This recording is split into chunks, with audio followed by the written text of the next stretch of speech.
The panel is titled Global and Technical Perception, will be Professor of Practice Firas Al-Atraqchi, Chair of the Department of Journalism and Mass Communication, School of Global Affairs and Public Policy, AUC. Professor Firas will introduce the panel moderator and speakers, and a Q&A session will follow the speakers' presentations. So please feel free to write down your questions addressed to our panelists in the chat box. Professor Firas, the floor is yours. Thank you very much, Salma, and thank you for everyone joining us today. I'm very honored to be here today, both in my capacity as a journalist and someone with a science degree. Naturally, I lean quite heavily toward the sciences, and I'm very biased toward the sciences and the education and discussion of the sciences. So today I'm going to briefly talk about some of the challenges that we're facing and some of the challenges that have been brought up as a result of the COVID-19 pandemic and the global response, and as well the global responsibility on journalists to report effectively and accurately on what has threatened humanity as a whole. I would like to first start by making a quick reference to a very famous saying by Edmund Burke about history. It says basically that those who do not know their own history are doomed to repeat it. And I find this to be a very apt and applicable saying when we come to discuss issues of science journalism. And I translate it as follows: those who do not know about the science of the world around them are doomed to destroy the world around them. I hope you are not turned off by my fatalistic approach to this, but I think science journalism is now entering its most difficult and most challenging time as the world needs it more than ever. I would also like to draw on recent experiences in the UK education system, where certain topics had been removed over the past 20 to 30 years and are now being put back into the history curriculum, specifically the teaching of Black history and the history of the Holocaust. This happened at a time immediately prior to a rise in racism and prejudice around the world, and also prior to a rise in anti-Semitism as well. And we can look to recent events in New Zealand, Norway, the United States to see how issues of cohesion, social cohesion have failed because some of these topics were no longer taught in school. I think there's a direct correlation to that. But what kind of world would we be in if there was no science in our lives? There was no appreciation of science on the school level, university level, as well as public awareness. I believe that we are at a stage now, despite the need for science journalism being more than ever, we also have low public awareness of scientific issues. And I believe that these are necessary for the quality of daily life that we all try to maintain. Public awareness of scientific issues is a must, given what we're facing in terms of climate change, the pandemic, and other issues that are going to be presenting themselves in the decades ahead. One needs to go no further than social media platforms such as Facebook and YouTube to see the extent of fuzzy math and science quackery posing as fact. The number of flat earth videos is astronomical, while those professing to charge their phones when holding them up to their arms and the areas where they got vaccinated, well, they're not so few in number on Twitter and Instagram and TikTok. How do we combat such scientific mumbo jumbo? I believe there are three approaches, all which work cohesively. They also happen to be three major pillars of science journalism that I think, once dissected, can give us a good roadmap for what is needed as we move forward in an increasingly volatile world where this subject matter is becoming a vital necessity. The first is naturally science literacy. So the onus is on educators, starting from early childhood all the way up to the university, to maintain consistent science literacy. The second is to ensure access to scientific literature. And the third is based on the conversation between those who disseminate this kind of scientific information and those who receive it. Essentially, there are many stakeholders when it comes to protecting science journalism and ensuring that that it successfully is able to deliver vital messages of the world around us.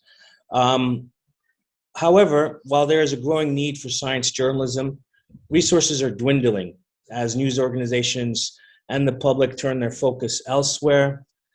This is putting pressure on journalists to produce maximum output using minimum resources. This also threatens to create a shift in the role of science news reporting to the domains of public relations professionals and political yes men and women. We've seen the political tug of war when it came to information regarding the wearing of masks, the vaccines themselves, global equity in terms of vaccine distribution, and so on. I fear that science journalists can potentially lose their dependence to report accurately and effectively. In recent months, specifically when it came to issues of COVID-19 reporting, journalists around the world have reported harassment and intimidation, which is why I feel conferences such as this one, where stakeholders from many different backgrounds and many different vocations come together to ensure that science journalism not only maintains the importance that it has had over the past few years, but grows in terms of the need for it to be a vital component of our daily lives. And that's why I believe that conferences like this are instrumental in raising public awareness of science journalism. I am very, very happy that we have such a great panel of science journalists. I envy the science journalists and the incredible responsibility that they have, but I also very much am in awe of the work that they do.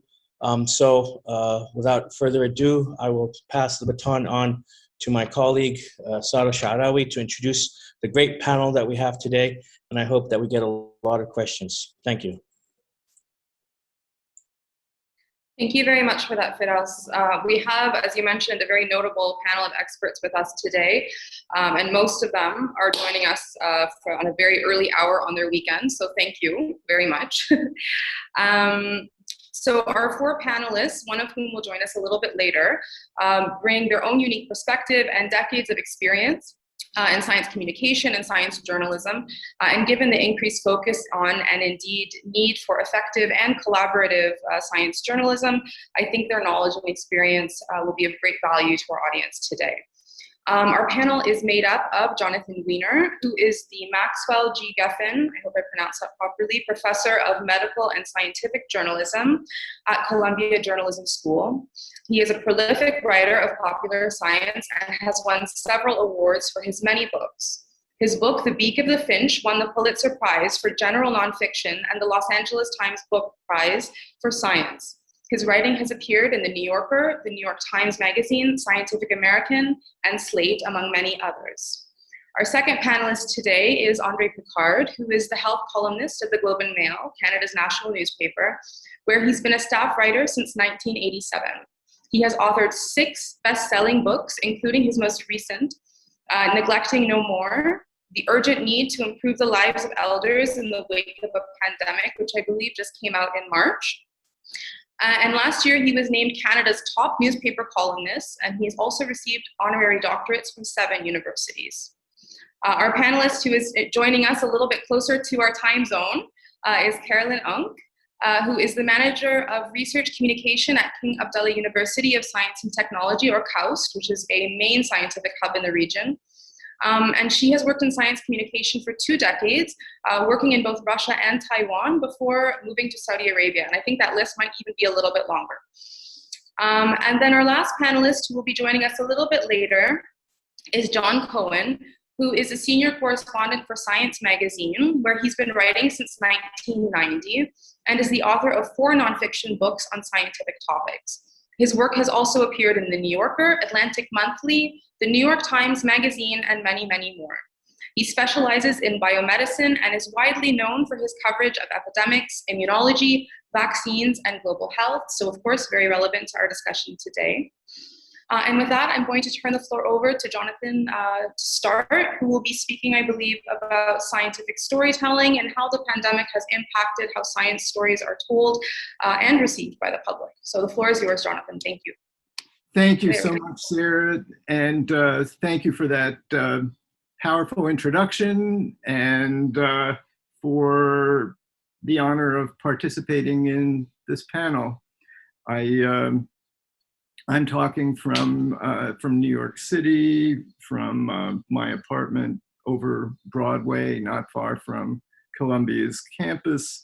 And as we all know, New York was for a time early on the global epicenter of the pandemic that we're talking about today. So as someone engaged in teaching young science writers at Columbia and as a mortal human pacing around on the terrace of my apartment over Broadway, I've been drawn since the beginning of the pandemic to thinking about the kinds of questions that we're here to talk about today. It seems appropriate that we should be talking about this in a conference centered in Cairo. The first pandemic, according to historians, is one that started in Egypt, in the ancient city of Pelusium, near what is now Port Said, in 541. Many of you must know much more about that than I do, though if we can't quite figure out where our current pandemic started, it's hard to imagine that histories of a pandemic that started in 541 can be completely trusted.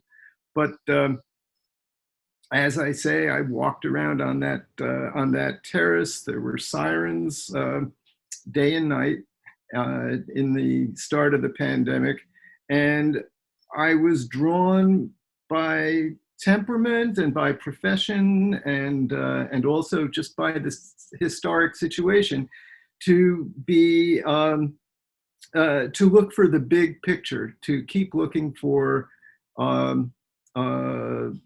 perspectives that would help make sense of what felt almost beyond our ability to make sense of it early on. So I particularly enjoyed and valued the essays of Ed Young in The Atlantic, which many of us probably were reading and appreciating. Ed Young was recently honored by a Pulitzer Prize for that series of excellent pieces of big picture reporting that ran in The Atlantic. I was also helped, really, moved and interested by Charles Yu, Y.U., a novelist, author most recently of Interior Chinatown, who wrote a terrific early essay, again in The Atlantic, called The Pre-Pandemic Universe Was the Fiction, published in April of 2020, where he spoke to our sense of unreality, our sense of that this couldn't really be happening. How could this be, how could this be real, where we were all of a sudden in what felt like an alternate universe? And he argued very cogently that, in fact,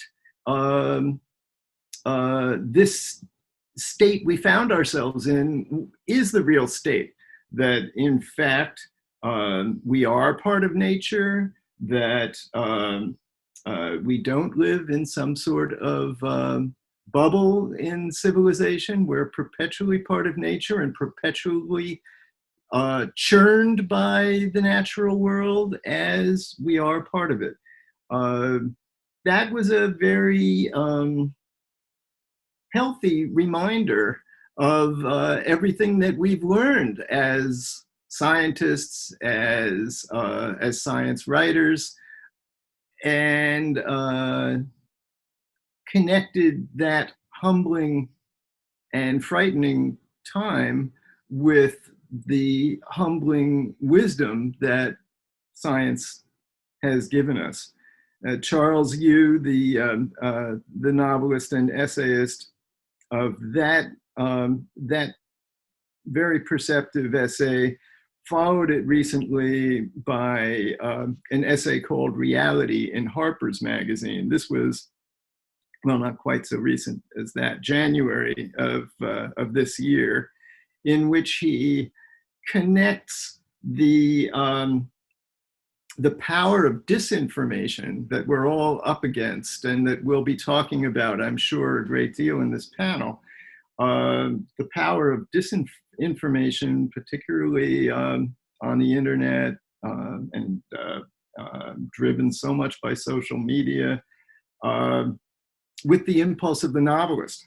And he says that those who are very good at disinformation are using the tools of fiction writers to build plausible worlds that appeal to their consumers. And that's why they're so hard to fight, because there's a pleasure in fiction. There's a pleasure in storytelling that they tap into. So again, pacing around on that terrace, listening to the sirens, I was drawn to read two of the great classics of writing about the, not the pandemic, but pandemics, plagues. The first one by Lucretius, writing in the time of Julius Caesar, in his book, often translated now, The Way Things Are, or The Nature of the Universe. I often talk about Lucretius in my classes. I call him, I know it's an anachronistic thing to say, but in some ways he's one of our greatest, or maybe our greatest science writer. You know, in 50 BC, he's making the argument that the world is made of atoms. One of the most powerful ways of looking at the world that science has discovered, and he fastens on that as the theme of an epic poem. And what's interesting from our point of view right now in this discussion is not only that he ends with a brilliant description of a plague, the plague of Athens in 430 BCE, so centuries before he's writing himself in Rome. But not only does he end with that plague, but you see him throughout his epic poem combining the most powerful tools of fiction and nonfiction in his storytelling. He's drawing on Homer, who begins the Iliad with the story of a plague, the most powerful storytelling mode of his time and for some centuries before in his culture being the epic poem. And he also draws on Thucydides' account of the plague of Athens. Thucydides, the great historian in Athens, had survived the plague himself. And so he wrote an eyewitness account, and he managed to deliver a very fine piece of medical history and eyewitness medical writing. And Lucretius pulls together the most powerful elements of both these forms, which we would now call, again, anachronistically, fiction and nonfiction, to deliver this virtually immortal description of the plague of Athens. Now, I think that's interesting to hold on to, because we are so concerned right now as science writers and journalists generally with distinguishing between nonfiction and fiction, and trying to get the message out to half the population that there is an important distinction to be made. In the United States, at least, about half the country finds that a dubious distinction at the moment. And to look at those tools and see what they offer us for coverage of this pandemic as we go forward. So the other classic that I read was Daniel Defoe's Journal of the Plague Year, published in 1722. And it was very intense. Maybe some of you had the same experience, reading or rereading these accounts of plague in the middle of one ourselves. What Daniel Defoe was doing also illustrates this tangled and very charged and interesting connection between fiction writing and nonfiction writing, and how nonfiction, again and again, at its summits, draws on the strengths of both to create something new. I think there's really an interesting lesson there for us. Defoe was a great newspaper guy. He was, at the time that he published Journal of the Plague Year, he was writing for or publishing or controlling in some other way 9 newspapers in England. And that same year, he published 2 famous novels. 3 years earlier, he had published Robinson Crusoe. That same year, he also published a pamphlet, which we would now call nonfiction, Due Preparations for the Plague. He knew a plague was coming, returning to London, and he was trying both with the fiction, which he was pioneering, and with the journalism, which he was pioneering in the pamphlets and the newspapers, to alert the citizenry of England to what they needed to do to prepare for the plague. And you read that book, Journal of the Plague Year, it's written as if it is nonfiction. He's using the tools he's invented as a novelist in order to alert people to something that is really about to happen in London and help them. And everything is as it is now. There's this incredible description of a moment in the city early in the pandemic there, early in the plague there, when a crowd out on a street in London is looking up at a cloud in the sky. And there's a passionate woman is standing in the middle of the crowd saying, "I see a sword, a shining sword, and it's about to descend on us all, and we must all repent." And, you know, it's an impassioned religious speech. And the narrator of Defoe's novel looks up and he doesn't see any of that. But the whole crowd is moved and excited. And he says, "That's just a cloud and the sun shining on the cloud. There's nothing there." And the crowd turns on him and threatens to mob him, and he has to escape from the crowd, which is, you know, a parable of an experience that many of us as journalists can relate to right now. So somehow or other, Defoe, again, like Lucretius, uses the most powerful storytelling genres of his time, which he is pioneering himself, in order to tell this very powerful story in order to help the citizenry. So now here we are, we're struggling ourselves to figure out how best to do this job of science journalism in a time as highly charged as Defoe's, or back in the time of Julius Caesar, or any of the great plagues that people have weathered over all these millennia. And I would submit that the great journalism, the great writing, the big storytelling that will come from all of this, and maybe is in the process of coming now, is going to combine the most powerful storytelling impulses we have and the most powerful storytelling tools we have, which now include social media, the internet, the tools we're relying on right now for this conference. We'll combine those with our venerable trust in fact and the power of fact and the need to find the facts and communicate the facts as clearly as we can, as best we can.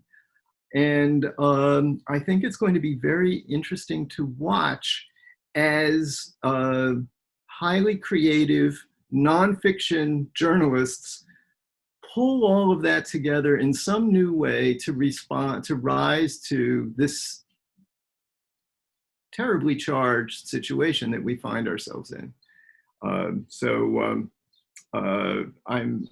I'm really happy to have been asked to speak here, and I have to say that I'm working on an essay about just this right now with one of my former students, who is a science journalist in Chile, and trying to look back at these lessons from past coverage of plagues and at our current coverage, and look ahead a bit to see hints of where science journalism will be going, using all of these tools to tell the most powerful stories we can and reach the most people we possibly can. And I look forward to hearing from the others on the panel and all your perspectives as we make sense of this and empower ourselves to do the best work we can in this charged time.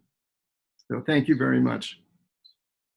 Thank you very much, Jonathan, for that excellent intervention. And we'll have to all keep an eye out for when you publish that essay. And it's really great to sort of take a look back at history. Even Firas was mentioning this, that you know, it's so important to be in touch and aware of our history so that we don't repeat the same mistakes. And it's certainly, you know, a lack of awareness of history is certainly a great assister to all of the misinformation and disinformation that we find ourselves surrounded by. So thank you again for that. We'll now move to hear from André Picard, who I believe will tell us about the Canadian experience, both of his many years working as a science journalist, but also the lessons learned from this pandemic. So go ahead, André, the floor is yours. Thank you. So greetings from beautiful Vancouver, Canada, where it's very early in the morning. And thank you for the kind introduction and the honor of joining this very distinguished panel. Now, as you heard many times today, science has really shone during the pandemic, especially during the creation of this remarkably effective vaccine that we have, which was done in record time. You know, science has done something that was unexpected, almost miraculous. Science journalism, I think, has also excelled. The coverage across a broad range of fields, biology, virology, epidemiology, cardiology, vaccinology, epigenetics, and more, has been really extraordinary. And it's really been brought to the public in a way that's never happened before. Science journalism was, and I think still is, too much of a niche, but it's jumped into the mainstream in a wonderful way. The depth and the breadth of the coverage is unparalleled in history. Yet, ironically, never have the media been more reviled or distrusted or doubted and targeted. There's a whole parallel world out there of conspiracy theorists, science skeptics, purveyors of so-called alternative facts. Just the fact that the expression alternative facts exists should give us pause. And worse yet, many media outlets have suffered tremendously on the financial side, despite their popularity. Many newspapers, radio, and TV stations have disappeared during the pandemic, or they've been gobbled up by cost-cutting conglomerates. And it will likely get much worse during the pandemic. We had this constant pull and push, people desperately wanting our coverage, but not wanting it to be paywalled. They want wonderful work provided for no cost. This, again, is not an equation that's going to work in the real world, and it's not working. So we had that, my newspaper is exactly like this. We have more readers by far than we've ever had, but we gave away much of our pandemic coverage, so we're losing money hand over fist, and not many organizations are going to survive that. So what does this all mean to the future of health and science journalism? I think that's the question we're trying to answer on the panel today. And personally, I'm not a big brain like some of the other panelists. I don't have an answer to the question, but I do have many concerns, and I have many questions of my own that I want to share with you and hopefully get you thinking about this. Now, during the pandemic, pretty well every journalist was a science reporter. Again, this is a big change. You know, everybody had to pitch in because we're tackling the story of the century. And I think many people recognize that this job that you do as science journalists is a little more difficult than people think. But more than anything, the complexity of COVID-19 demonstrated, I think, the importance of beat reporters, of specialized reporters. Specialists with a sound base of scientific knowledge, a good repertoire of contacts, those were the ones who were really able to bring the news to the fore. Those who were able to hear the important signals through the noise. And that's, again, what we should all aspire to as health and science journalists. Because, as you know, during the pandemic, there was a lot of noise. It was really hard at times to figure out what was true, what was factual, and what was just nonsense and distraction. Now, going forward, I think, unfortunately, it's going to be even noisier. It's going to be more difficult to make these distinctions. And why? Well, I think because we saw in the era of Trump particularly, that confusion and lying can be very lucrative. They can be beneficial, especially for politicians. And we have a job as journalists to counter that. There are many examples of this.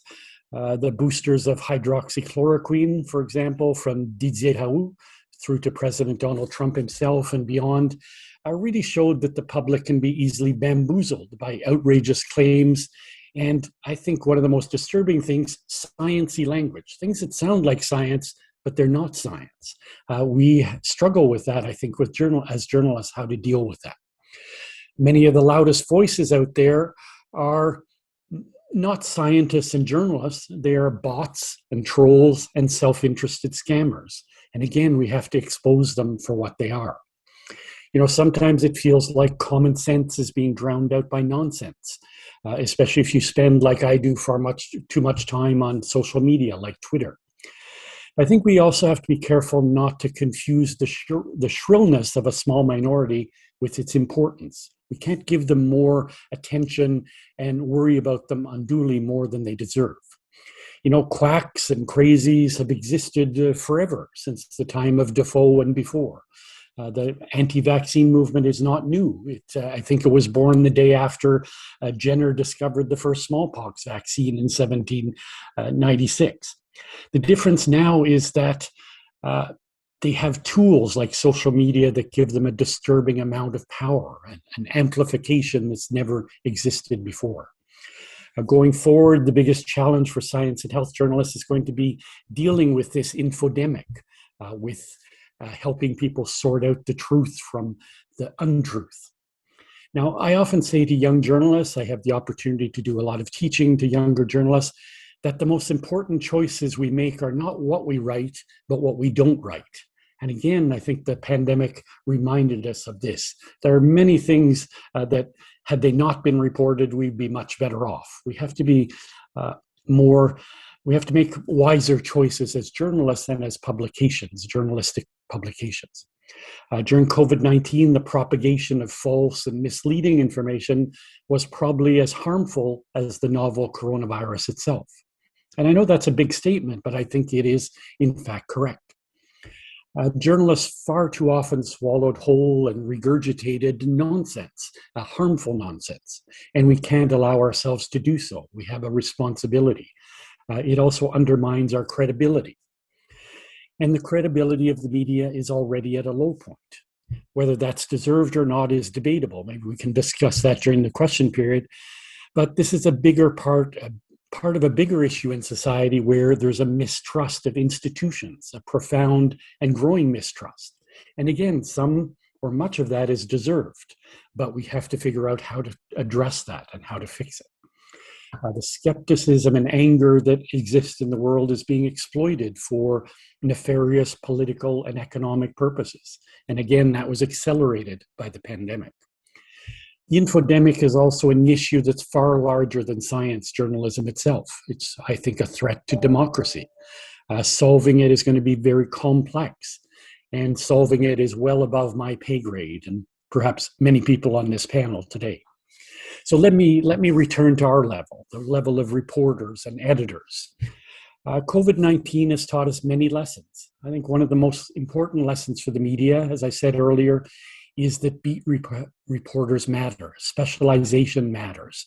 It matters to our readers ultimately. That means that media outlets need to recruit reporters with some science background.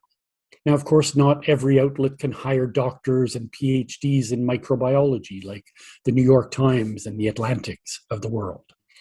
So at the very least, we need to invest in some basic training in science, in math, and statistics. But that's doable. Personally, I don't have a science background. I studied accounting. I know that horrifies a lot of people when I talk about that, but my point being is if you can teach an accountant a little bit of science, you could probably teach anyone. So it is doable. My newspaper invested in training when I was young. I went and did courses at the US National Institutes of Health, at Harvard, at MIT. All this is teachable, at least at a very basic level, and a level that reporters need. We also have to give journalists time to immerse themselves in an issue or in a beat if we want them to cover it properly. We're far too obsessed in our business with doing things quickly rather than doing them right. Now, when a reporter has a knack for health or for science, we should nurture it. We shouldn't discourage it. We should give them the opportunity to become more knowledgeable, and it'll pay off. It'll pay off in spades when it's important. And again, we saw this during the pandemic. We saw some remarkable journalists who covered crime and sports who came to the COVID beat and embraced it and learned quickly. Now, clearly, the background to this is journalism education needs to change as well. While it varies, very few programs really stress the importance of science and statistics in particular. One of the most important things we can teach people and future journalists is how to interpret data, because data is what is used often to bamboozle us. Some basic statistics, how to read a medical journal, how to skeptically read a press release touting a new drug or product. All these are invaluable skills that are teachable, and they're teachable to the public as well. And of course, you've heard much talk already about science literacy, so I won't repeat that. But every journalist, ideally every citizen in a modern society needs to have some of these basic skills. For the younger and less experienced science journalists in the audience, I think one of the most important things for you to do is to read those who do this job well already. And luckily for you, there are many great role models out there, and many of them have become even more prominent during the pandemic. John Cohen of Science, who will join us on the panel later on. Ed Young, you heard referenced from The Atlantic. Helen Branswell at Stat News. Zeynep Tufekci, who now has a Substack newsletter, but she's almost everywhere. Apurva Mandavili at the New York Times. Roxanne Kamsi, Kay Kupferschmidt of Science. Sanjay Gupta of CNN. Paul Ben-Ki-moon at Le Monde. Mohammed Yahia of Nature in your neck of the woods. There are many, many fabulous science journalists out there to learn from. Now, at the outset, I mentioned that there was tremendous science journalism done during COVID-19, and much of it by some of the people I've named. Yet, I think the pandemic also exposed some of our failings. You know, we do tremendous coverage of medicine and pure science, but we do a terrible job of covering social sciences, economics, public health. And these mattered as much as anything during the past 18 months or so. The COVID-19 pandemic really flourished at the intersection of ageism and sexism and racism. The coronavirus disproportionately killed elders around the world. It placed the greatest additional burden on women, particularly working women with children. It took the greatest economic toll on those who are already marginalized, like racialized workers, low-paid workers. With the grossly inequitable vaccine rollout that's going on now globally, these gaps are becoming chasms. As health and science journalists, I don't think we can allow ourselves to be enamored simply by the technical successes and overlook the injustices in access to the advances. What I'm saying is I think we need to be more overtly political in our reporting. Science doesn't stop at the laboratory door. Medicine doesn't stop at the hospital door. As much as anything, the pandemic has highlighted the importance of the social determinants of health. Those who lack adequate income, a roof over their heads, an education, food on the table, a sense of belonging. These people will never do well, pandemic or otherwise. I think another area where we need to invest a lot more energy is in understanding the science of communication. The single most important tool during the pandemic wasn't vaccines, it was communication. It was the guidance we received from politicians, public health officials, and to our detriment from bots and others. The countries where leaders communicated well had the best outcomes. So understanding things like risk communication is essential, and even more so in our modern world of social media. At this point in the pandemic, I think there's a real yearning to get back to normal. But that's not really what we need or what we want. We don't want to get back to that old normal because it wasn't adequate, and it certainly wasn't adequate in our profession. What we need to do is reflect on the shortcomings that COVID-19 exposed in society and in the profession of science journalism specifically, and improve upon them. Science journalism was good, it excelled, but it can still do better in the future. And it must be better if we're going to avoid another devastating global health disaster. I think the message I wanted you to take home is that it's really worth investing in better journalism. A pandemic is a terrible thing to waste. So again, thank you for the invitation, and I look forward to the conversation that will follow. Thank you very much for that excellent intervention.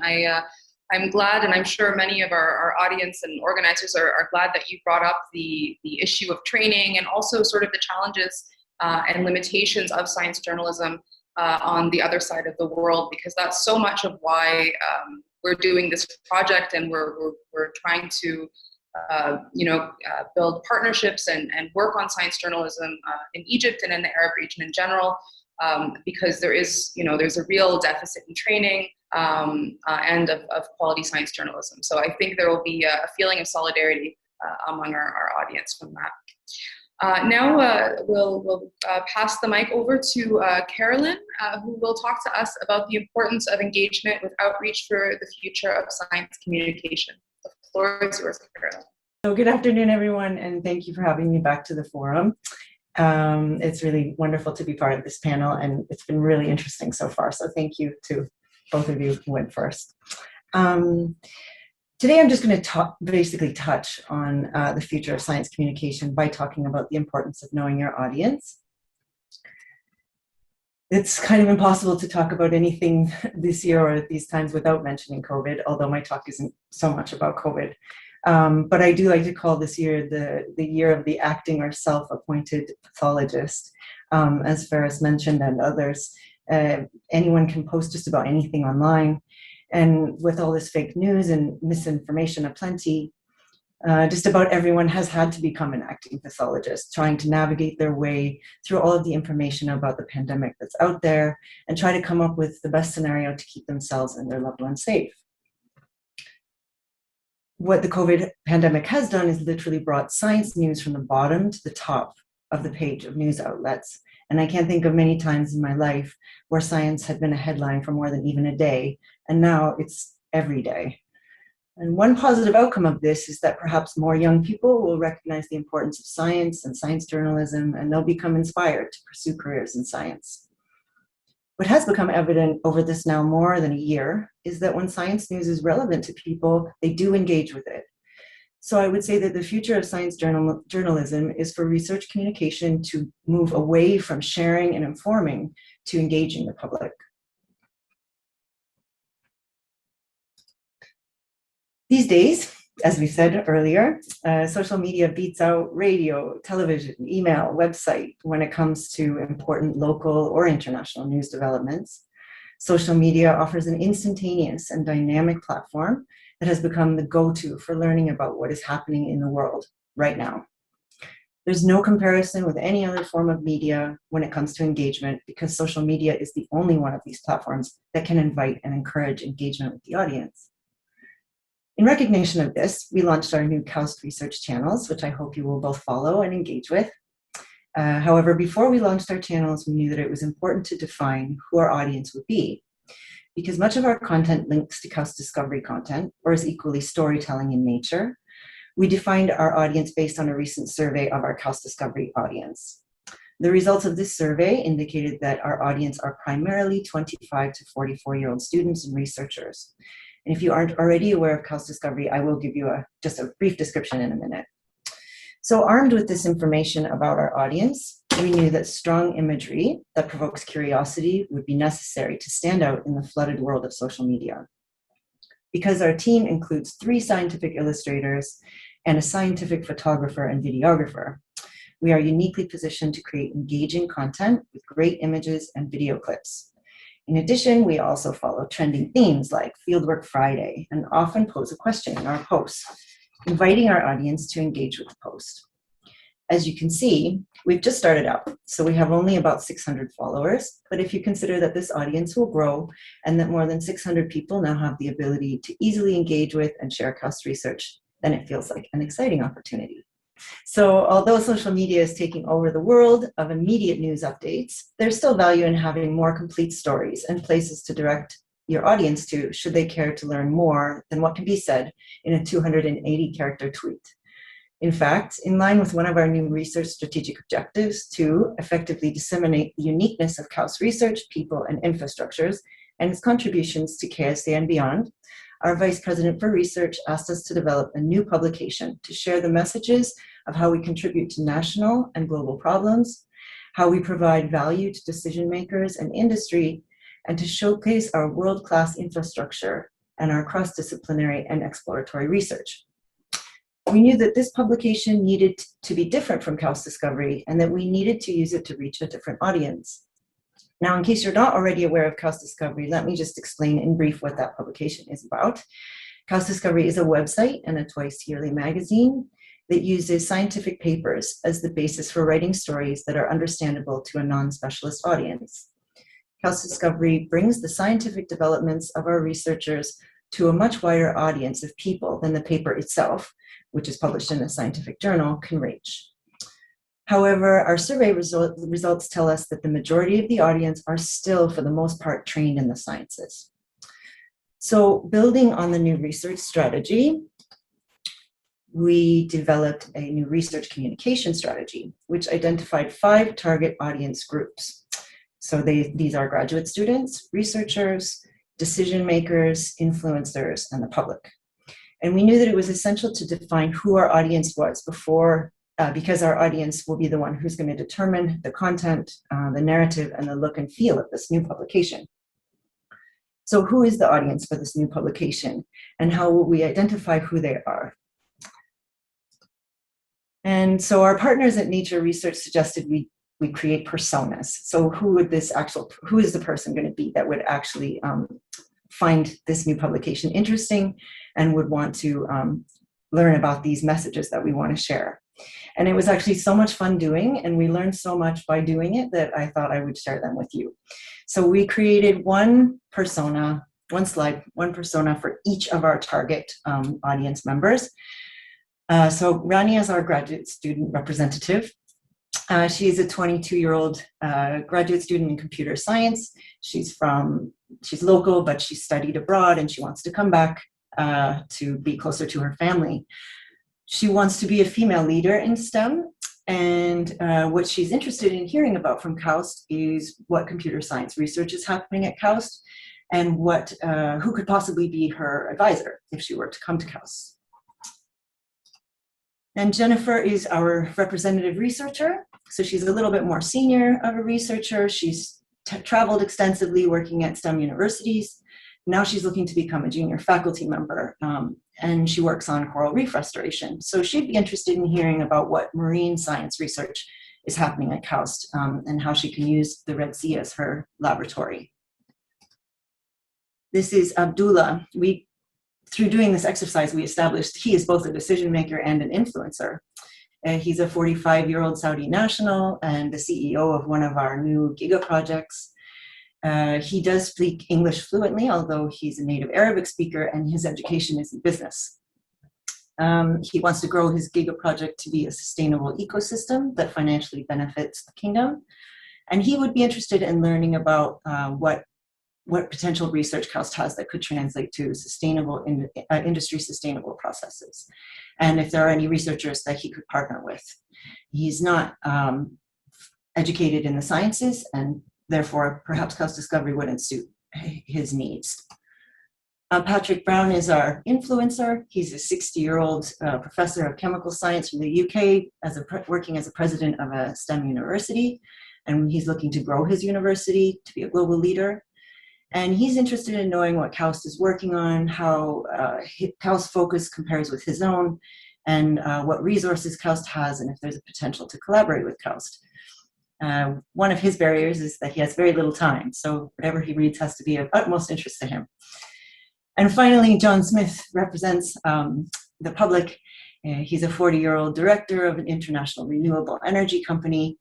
He wants to grow his company to be a global leader, and he wants to be seen as a forward thinker in the field. And he would be interested in knowing what renewable energy KAUST is working on and how it could translate to his company, and if there specifically are researchers working in wind or solar energy that he could partner with. And so from doing this exercise, we learned a few important things. One key thing that we learned was we were able to distinguish between who is an influencer and who is a decision maker. And we were able to determine which of our key messages our audience members might be interested in learning about. And it also became clear that KAUST Discovery covers two of the target audiences outlined by our strategy, the researchers and graduate students, who are interested in more of the nitty-gritty results of the research. And they also appreciate being directed to the original publication. And so ultimately, we learned that the content, narrative, and look and feel of the new publication needs to appeal to the influencers, decision makers, and the public. And now that said, we can still reach researchers and graduate students, but the content will likely appeal to them as members of the public rather than as acting in their capacity as scientists. So we're only now putting together the first issue of this new publication, so please stay tuned. So in summary, when research news is relevant to your audience, they will engage with it. And when making social media posts, try to make them engaging. But first and foremost, know your audience. So please follow our channels and engage with us. Thank you. Thank you very much for that, Carolyn. It was very interesting, and I think also really practical in terms of strategies for developing your audience, understanding your audience, which I think, of course, are very important specifically in science journalism, or especially in science journalism, where it's less so the case. I think there's, of course, been a real increase in audience numbers and in interest, as André said. But still, knowing your audience and making appealing and accessible content is so important. So thank you very much for that. I think we're still waiting on John to join us. So I think we can sort of move into a bit of a Q&A. So if anyone has questions, can you please put them in the text box? I'm just taking a quick look here. I did have one question for André first, which was that I just recently read your article. You made a commentary on the toll that the pandemic has taken on journalists, the psychological toll, and just the sort of the challenge, particularly in times of crisis, of reporting effectively and safely. And the impact, the first thing that we think of as first responders, of course, but that it really does have an impact on the well-being of journalists. So I was just wondering if you could speak to that a little bit about your piece and your perspective on that. Yeah, I think I belong to a group called the Journalism Forum on Trauma and Mental Health, and we deal with reporters around the world who deal with trauma, and it can affect them very severely in their jobs, in their personal lives. And what we've seen over the years is this shift. It used to just be, war reporters suffered trauma, they saw horrific things. And now we're seeing more just people in everyday jobs who are, because they watch these horrific videos, they're monitoring social media. They're covering things like COVID, which is just relentless day after day after day. So I think we have to start paying attention to the impact on our own health. And you don't have to be off in a war zone to suffer traumatic experience as a journalist. The other aspect of it that I found interesting that I wrote about is that people, you think that, well, who do we deal with? We deal with people who suffer, really greatly. We've wrote a lot during the pandemic about doctors and nurses and healthcare workers who are suffering mental health problems. And we would often say to ourselves as journalists, well, other people have it worse. I can't talk about this, and so we downplay our own issues. So there's a whole multiplicity of things that are going on, but it adds up. We're seeing a real loss of really good journalists who just burn out. We have the exact same issues in our profession as in medicine, but maybe and almost definitely not the same support. So I think, again, it's about, we're talking today about the future of journalism. I think some of that is taking care of people's health within the newsrooms, recognizing the impact of hate speech directed at journalists every single day, the constant bombardment of, I tweeted the other day just a top 10 words that I had been called in one day, pedophile, Nazi, baby killer, etc., all for saying horrible things like children should get vaccinated, So this stuff is just cumulative, so it does have an impact. So I think we just have to have an awareness about it and deal with it. Thank you very much for that. I think John has joined us. Yes, I'm here. Wonderful, wonderful. So you missed, I introduced you earlier, so everybody knows who you are. So we'll just let you dive into your intervention now, and just give us sort of a brief on your experience, your long career of reporting on public health and epidemics, and what you've learned over this pandemic and how it's been different or similar. The floor is yours. Yeah, well, one of the interesting things for me is that I've been covering outbreaks and pandemics, epidemics for more than 30 years. And now every reporter has turned into a pandemic reporter. And I think the reporting across the board has been tremendous.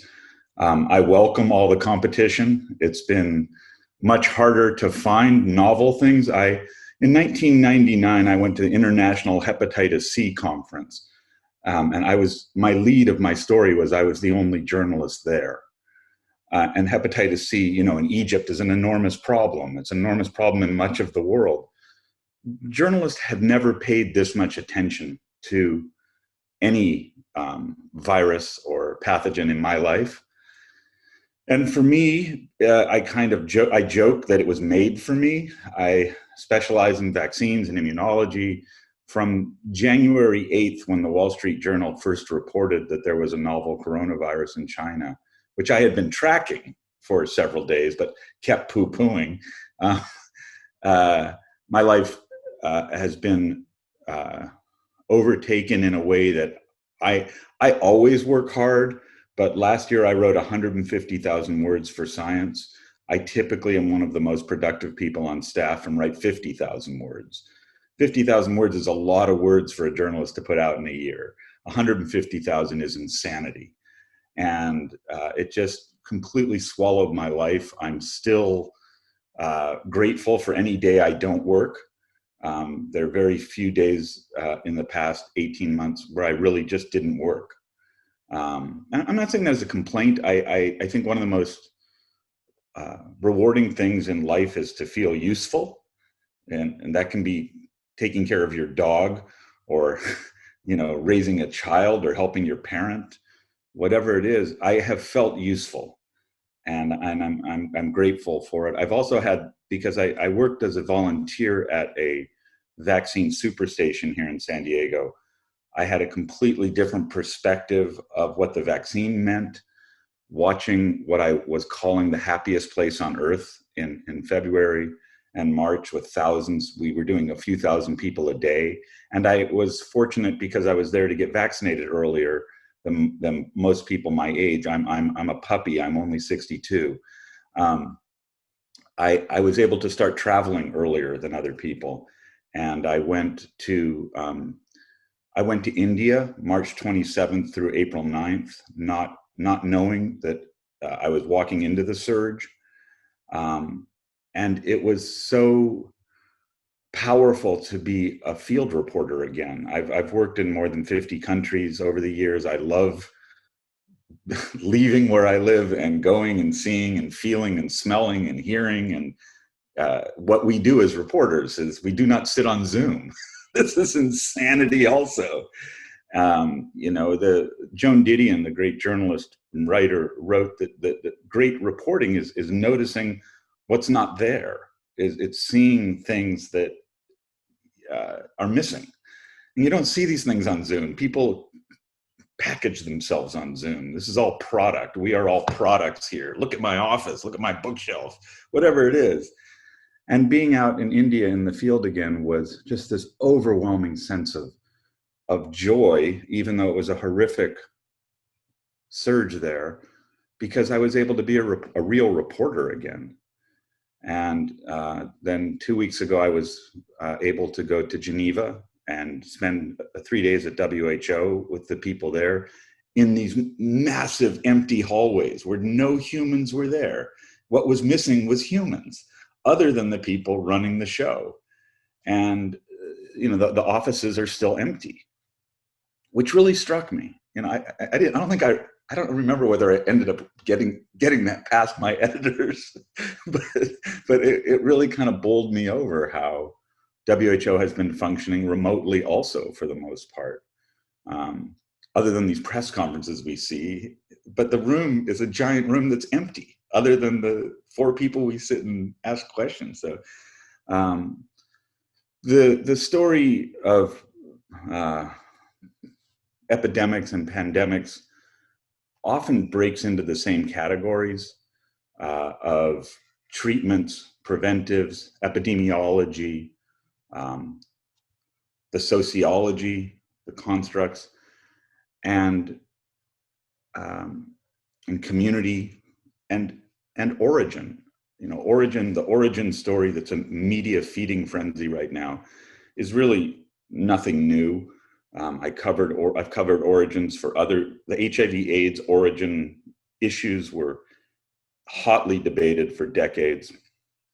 I think there's an impatience that people have because pandemics, outbreaks, epidemics, one thing they always create is uncertainty, and the public wants certainty. There's an enormous appetite to know things with great certainty. And for the most part, science doesn't know things with great certainty. There's just ambiguity right and left. And origin kind of underscores it more than anything else because it's so very hard to determine the origin of any emerging infection. And with Ebola, we still really don't know.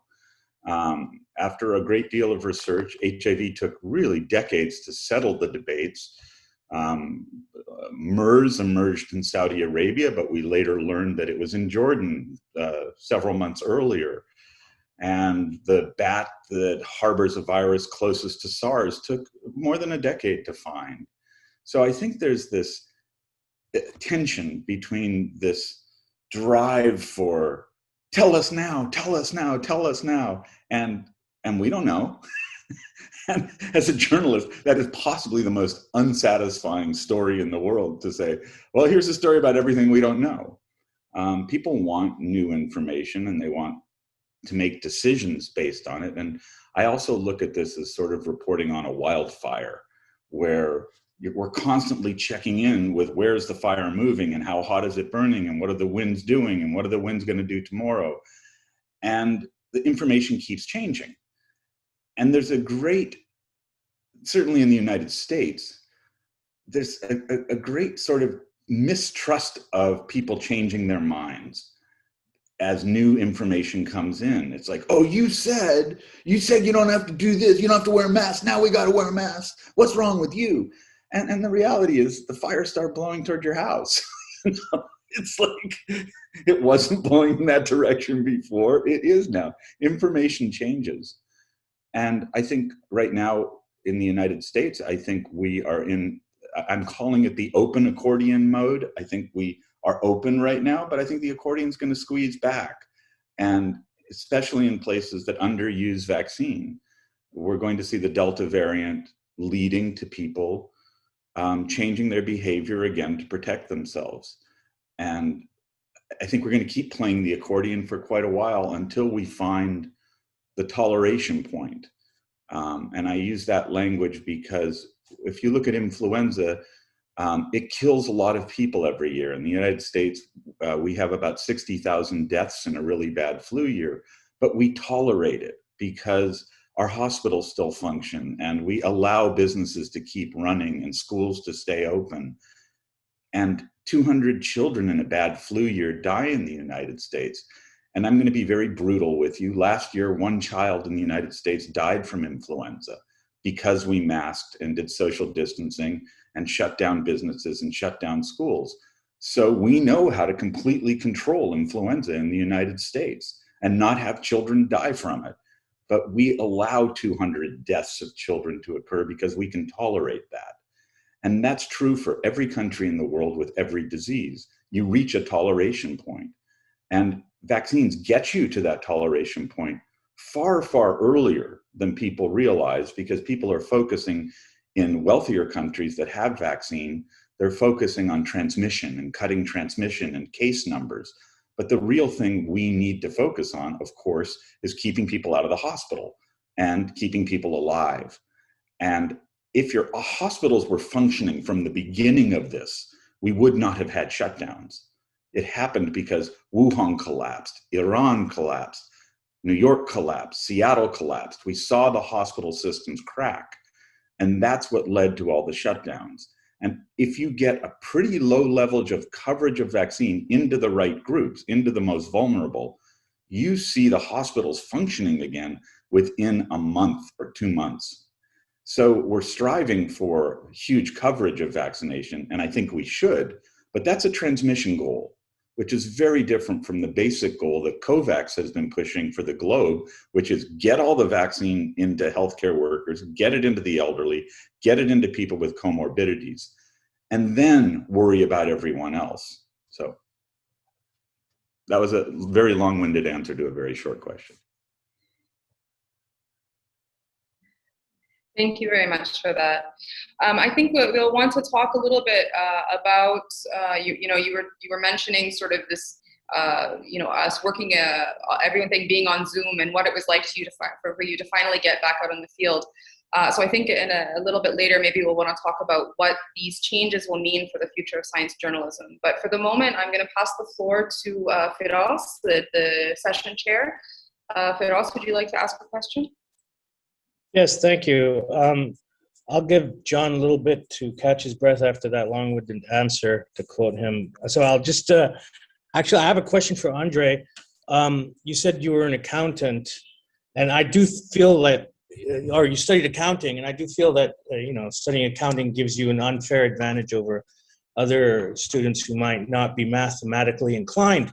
But my question is, were you interested, or was an interest in science kind of built into you through your college years? And what kind of advice would you have for young journalists to consider maybe moving into the science journalism realm?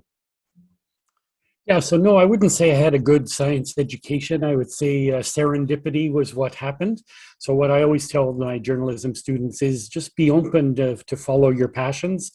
When I was studying accounting at university, I got involved in my student newspaper.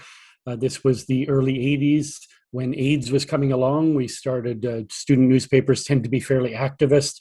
I started covering AIDS on a student newspaper, and 40 years later, I still cover AIDS. So I think that it was just dumb luck. I got interested in it. And I got interested in AIDS not because it was a scientific issue, because there was very little medicine or anything. It was a very political and social issue at the time, and I still approach it in that way. So I don't think there's any magic to this. I don't think you can force people to love science, but I think you can make it accessible, make it relevant to their lives, and they'll be drawn to it naturally. Because if you think about it, science is in every part of our lives, but we make it a chore rather than a joy to study it. Thank you, André. So this question is based off something that John said, and it's open to all the panelists our distinguished panelists here. In addition to all the challenges that science journalists are facing, and we've mentioned quite a number of them, how do you deal with a desensitized public? I mean, after probably now we're 18 months into the pandemic, people are either don't care to read as much or to hear as much about it, especially if they're vaccinated,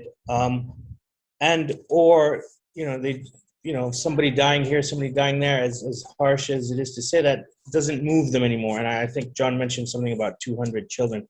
So I'll start off with John, and then the rest of you can pitch into this. How do you deal with a desensitized audience? Do you offer them something new, or do you kind of approach the issue from a different angle? How do you keep them engaged and interested in this topic, or actually involved and invested in public health? Well, like André, I've covered HIV/AIDS for decades, and I've watched the cycle of interest come and go. When we were covering this in the late 1980s, the early 1990s, there was an incredible appetite for news because there were no solutions and things were going from bad to worse. To me, good journalism is largely about, what I focus on anyway, is problems and potential solutions. And the more solutions there are, the problems diminish and the interest goes down. That's a natural cycle. And I don't really think we have to maintain the level of interest that we had in 2020, because there was so much unknown and so much mystery, much of which has become clearer. But news to me is what the word is. Tell me something I don't know.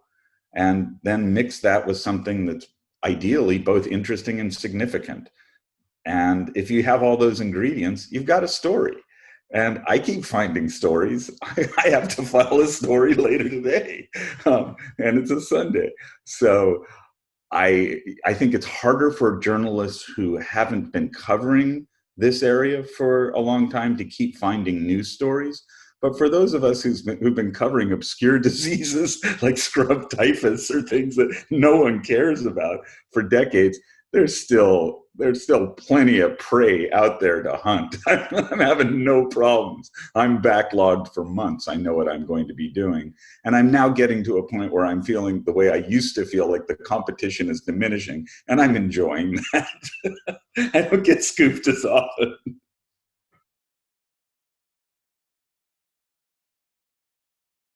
Would anyone else like to jump in on that question?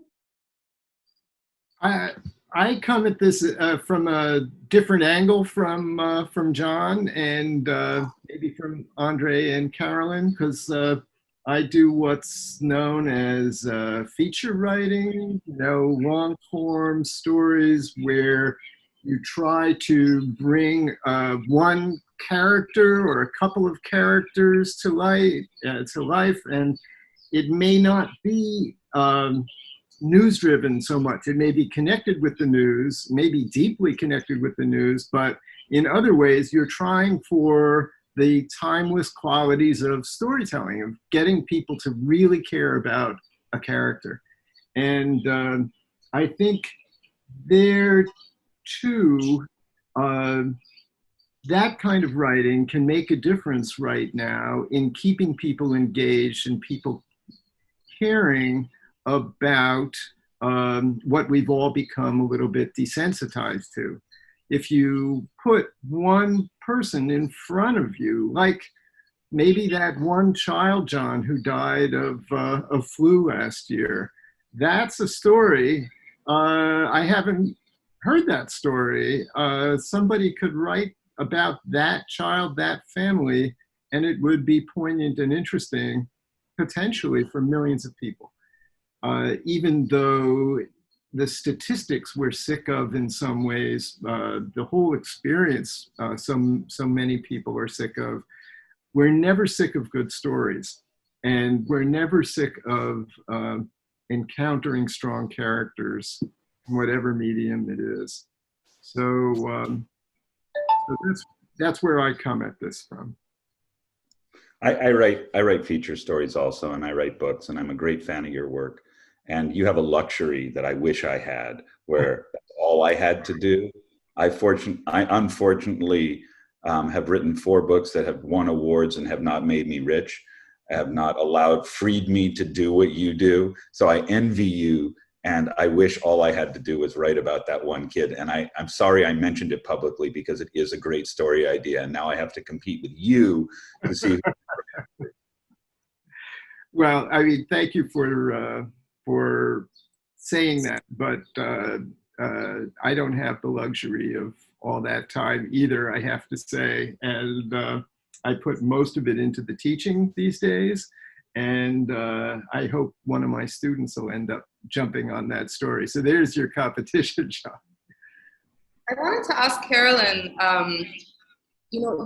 there's been a lot of discussion today in the earlier sessions as well, with the challenges of sort of communication disconnects between journalists, often between journalists and scientists.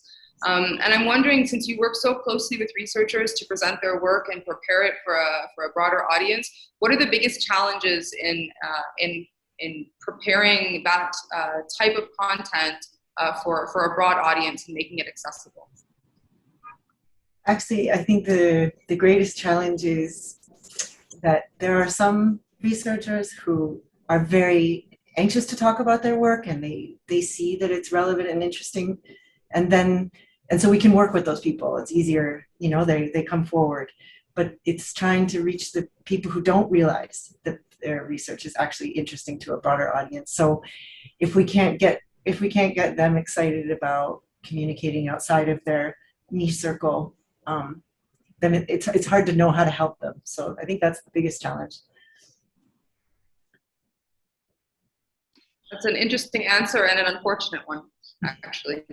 There's no simple solution really either. So working in academia, I think ultimately it has to come from the top down. So, researchers are motivated to publish because if they get so many publications, it leads to this and that. And in terms of promotions or, acknowledgement in the academic community. So they need to be motivated to reach out to more of a general audience about their research. Otherwise, ultimately, there's only so many hours in the day. So, they're going to focus on the areas that are going to pay back the most wealth. So you can't really blame them. But yeah, we need to motivate them to want to communicate with the general public. Sarah? Yes, go ahead, Doctor. I have a question for all panelists. Okay. Yes, Dr. Amin. Thank you very much for allowing me.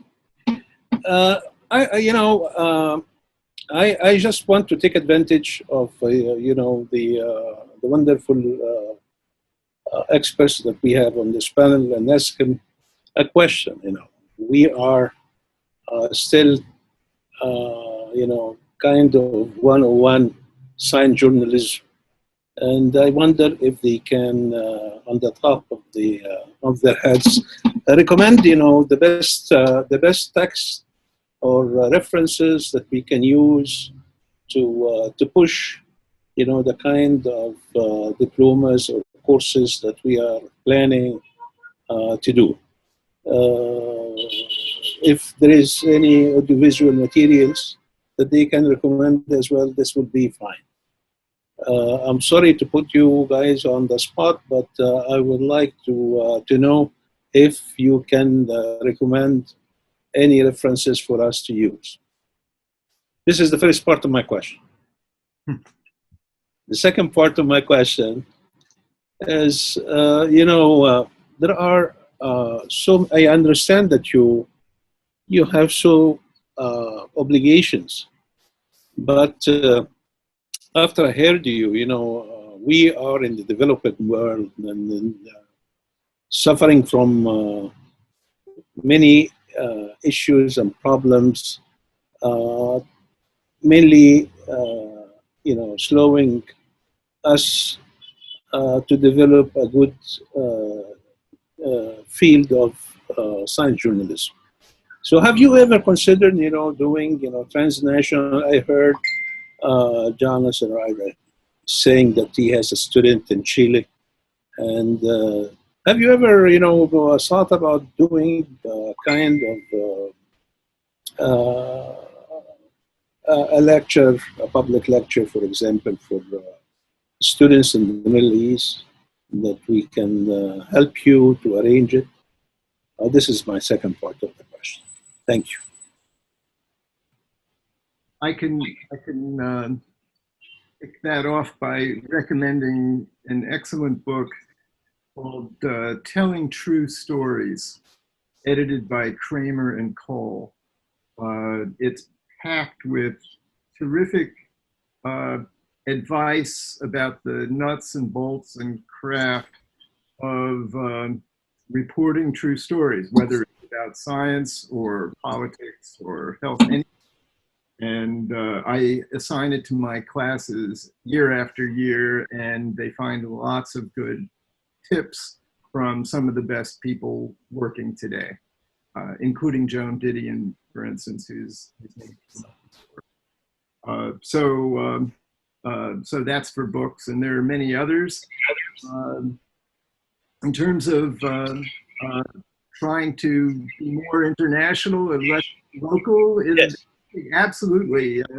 And I'm sure André, teaching in Vancouver, has this same experience. We do get students from all over the world who come, for instance, to my school, to Columbia, and typically my classes are more than half international students.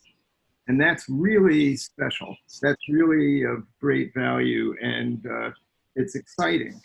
The result is, having been teaching since 2005 here, I have alumni of my programs all over the world, including in India, covering the terrible surge there, or in Chile, or in Mexico, in Europe, and all the way in New Zealand.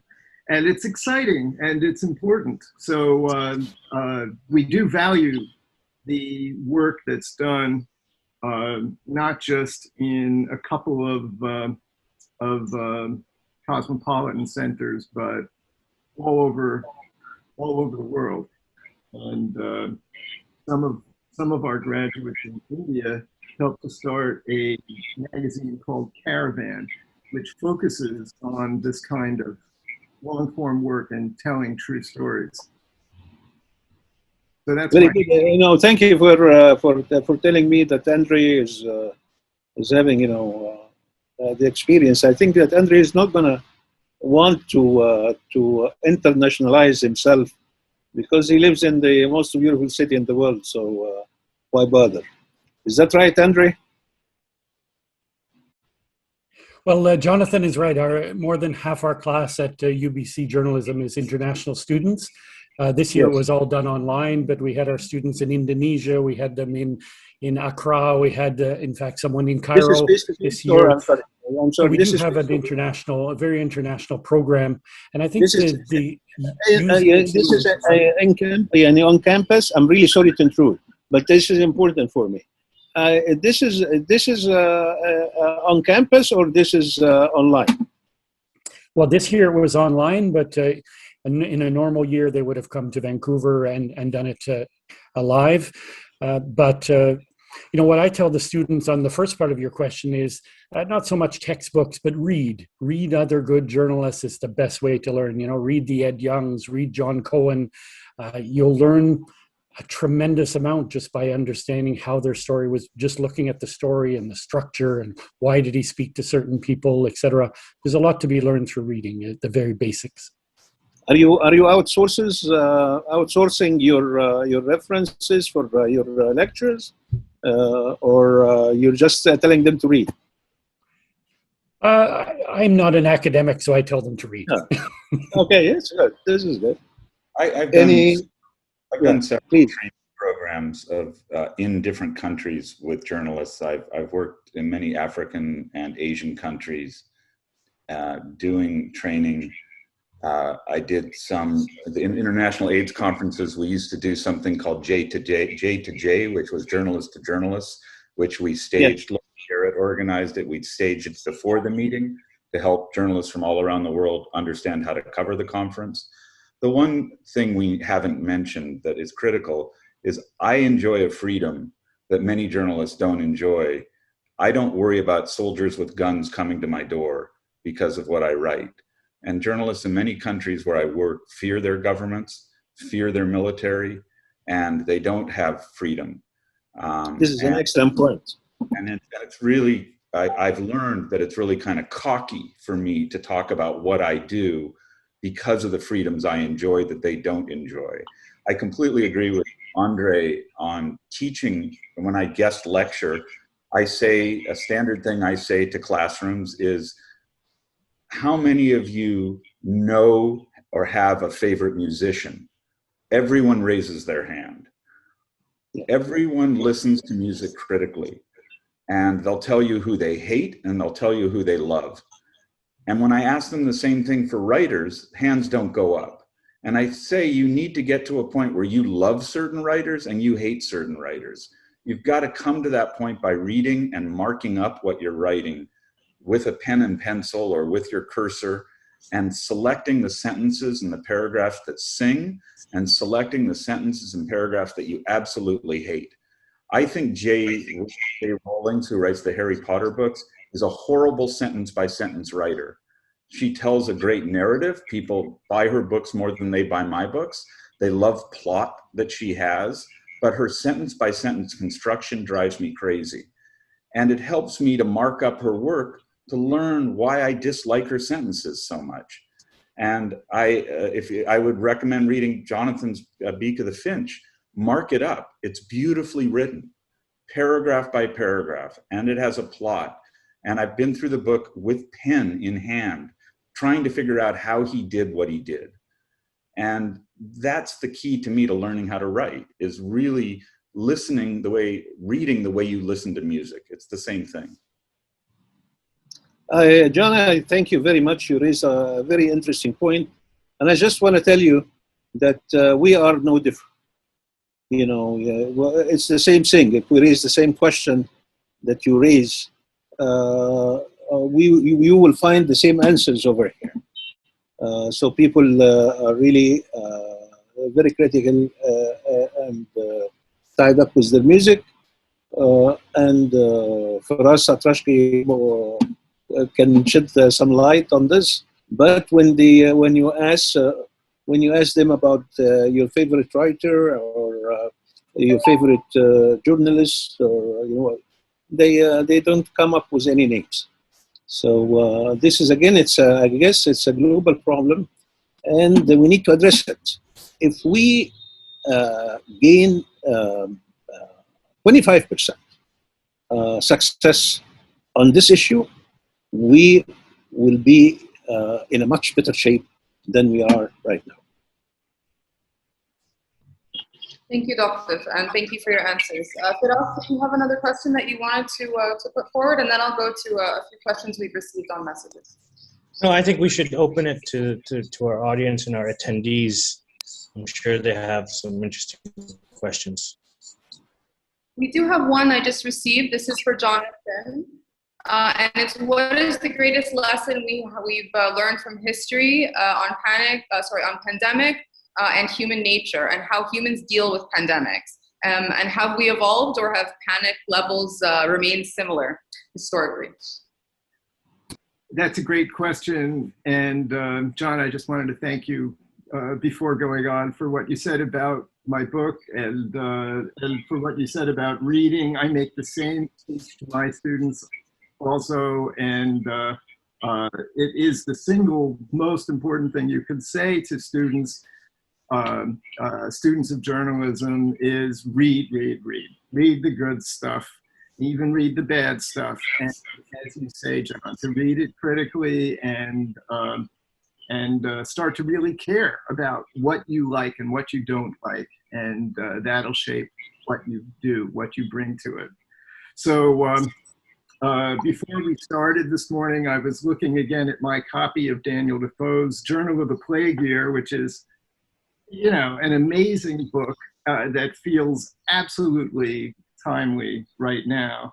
And the preface, I just want to read it aloud, the first couple of lines. A plague is always a moral as well as a biological crisis for a community. This is the preface. No, this is not Daniel Defoe. This is the editor introducing it. It allows no individuals. It makes all people a community and emphasizes human relationships. And then there's a quote from a New York City doctor about a terrible polio epidemic here in 1916. The doctor said, "We have learned very little that is new about the disease, but much that is old about ourselves." And I think that is where we are right now. I mean, actually, because of the phenomenal success of scientists working on the vaccines and working on COVID-19, working on the coronavirus itself, I mean, we have learned a lot about the disease, but all of us are also learning these very old lessons, what is old in ourselves. And if you look at these ancient or antique treatments of previous pandemics, you see that we're reacting collectively just the way we always have, you know, with the panic and the disinformation and the mobbing and threatening of truth tellers like science journalists. It's back there in Defoe with that story of the mob looking up at the cloud and panicking. It's not new. I mean, there are many new features, obviously, to each pandemic, and ours has high technology, but the fundamental human responses are just the same. So it does help to look at the history as we engage with the day-to-day challenges here. And I think that will help us also in figuring out how to go forward.